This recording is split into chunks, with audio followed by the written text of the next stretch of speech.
This is Phil McCall from Connecticut. I wondered if you could comment on a subject I don't think you like to talk about very much, which is intrinsic value and the evolution over the past 10 or 12 years of going to off and on, but giving us in investments and then giving us the operating income and suggesting that might be a good guide to us. I find it extremely helpful. I'm not sure other people do when looking out the 20 years you're talking about, looking ahead on both those two parts. Any comments you might have, I'd surely appreciate. Yeah, well, the intrinsic value of Berkshire,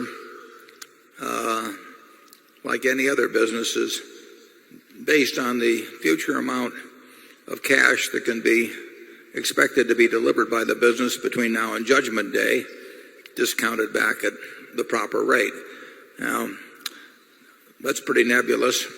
Another way of looking at it is to try and figure out the value of the businesses we own presently, and we try to give you the information that will enable you to make a reasonably close estimate of that. We own lots of marketable securities. It's probably safe to say that they are worth more or less what they are carried for. And then we own a number of operating businesses, and we try to give you the figures on those businesses that are the figures that we use in making our own judgments about the value of those businesses. Now, that tells you what we have today and more or less what it's worth. But since Berkshire retains all of its earnings, it becomes very important to evaluate what will be done with those earnings over time. I mean, it is not only a question of what the present businesses are worth. It's a judgment on the efficiency or the effectiveness with which retained earnings will be used. If you had looked at the intrinsic value of Berkshire in 1965, we had a textile business that was probably worth about $12 a share.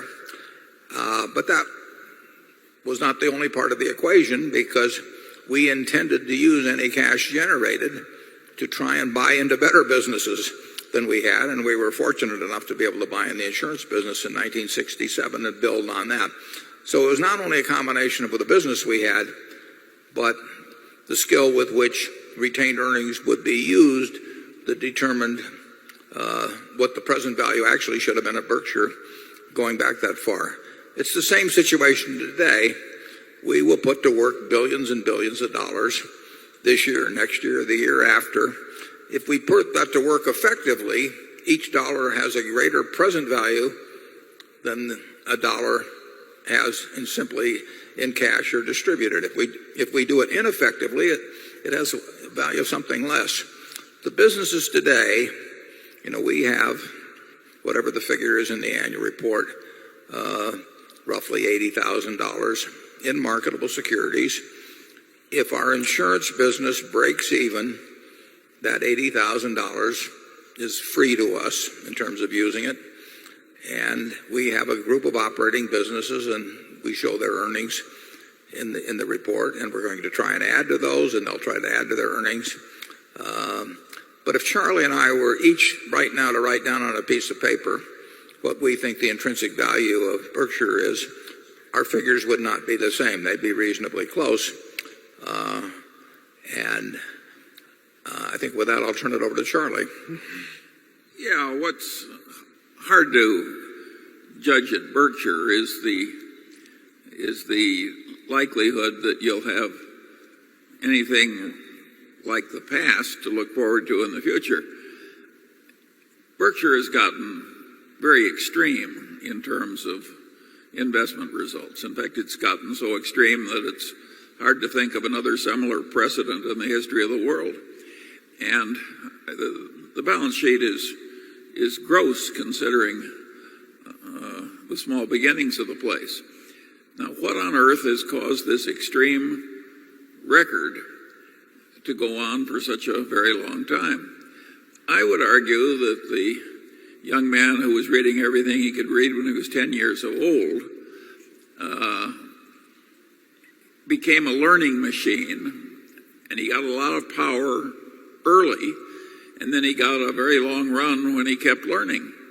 If Warren had not been learning all the while, I'm telling you, having watched the process closely, the record would be a pale shadow of what it is, and Warren has improved since he passed the retirement age of man. In other words, in this field at least, you can improve when you're old.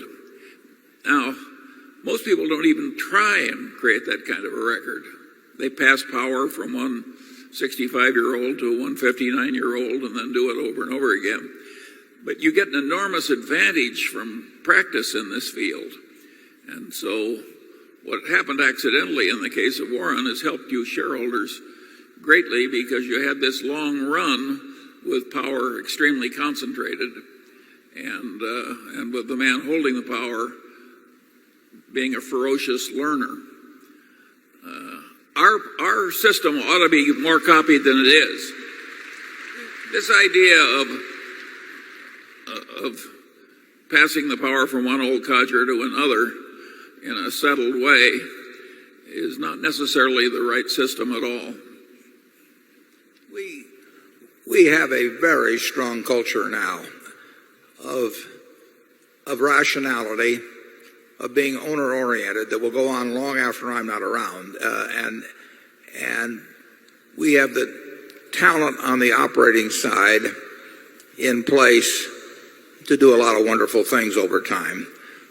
We will need in capital allocation to keep doing intelligent things. We won't get to do brilliant things because you don't get to do brilliant things with the kind of sums we're talking about. Maybe once in a blue moon something, you'll get a chance. But we will need somebody that never does it, basically doesn't do any dumb things, and occasionally does something that's reasonably good.